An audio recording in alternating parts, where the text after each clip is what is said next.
that mean millions of dollars for plastic surgeons. It's a lucrative byproduct of social media. So you want to improve your look online? Apparently you're not alone. NBC Bay Area's Stephanie Trong looks at the latest plastic surgery revolution. Marilyn Monroe famously said, "Imperfection is beauty." But to many, her beauty is perfection. And people want it. From Marilyn to Natalie's nose and Angelina's lips. Looking like the stars has been inspiration for countless people going under the knife. But now they're getting inspired from a different source. Themselves. You're just bombarded with pictures of yourself all the time. Pictures you take yourself, also known as selfies, to candids your friends snap on their smartphones.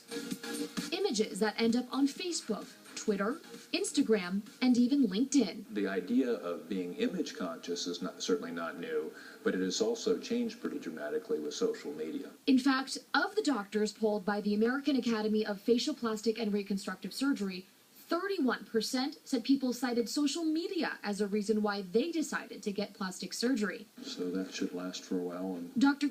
Maas, a plastic surgeon who teaches at UC San Francisco, believes social media influence is even bigger in the Bay Area. I'd say at least half of our patients have some impact to social media. He says patients would traditionally see him after seeing themselves in pictures, usually after a major social event like a wedding. Now everything is a social event. There are people snapping shots, they're posting them on Facebook, they're putting them on Instagram.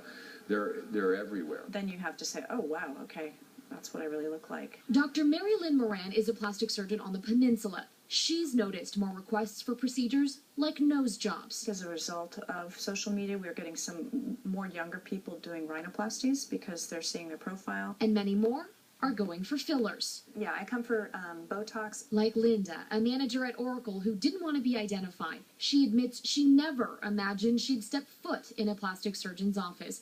But that changed when she kept seeing her photos online. I'm becoming much more aware of my appearance. She says her desire to look younger has been driven just as much by something else, a tech industry that seems to fall more and more in love with youth. As entrepreneurs are starting on social media companies, what we're seeing is that they want that young, younger and younger workers. The average age at Google is 27.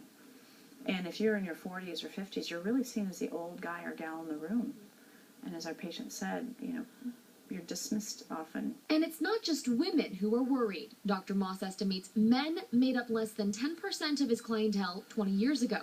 Now, he puts it at 25%. By far the fastest growing segment of the population coming in and seeking, remember it's just segment, is men. So Linda now considers ageism the biggest problem plaguing her industry. I have to try harder. I have to prove myself even more. People are begin to feel irrelevant. They're made to feel irrelevant if they're older, which is ironic because, they have more experience and maturity. And it's not just social media, says Dr. Moran, but the growth in using new technology to take pictures. Those handheld devices, they're high definition.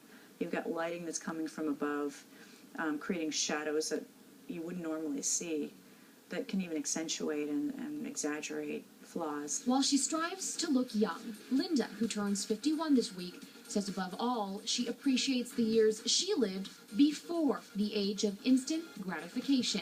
When we were with our friends just hanging out, I didn't have to always be picture perfect. I could just be me. And so I think that instilled a little bit of a sense of self-confidence in me that maybe this next generation coming up doesn't have. Stephanie Trong, NBC Bay Area News.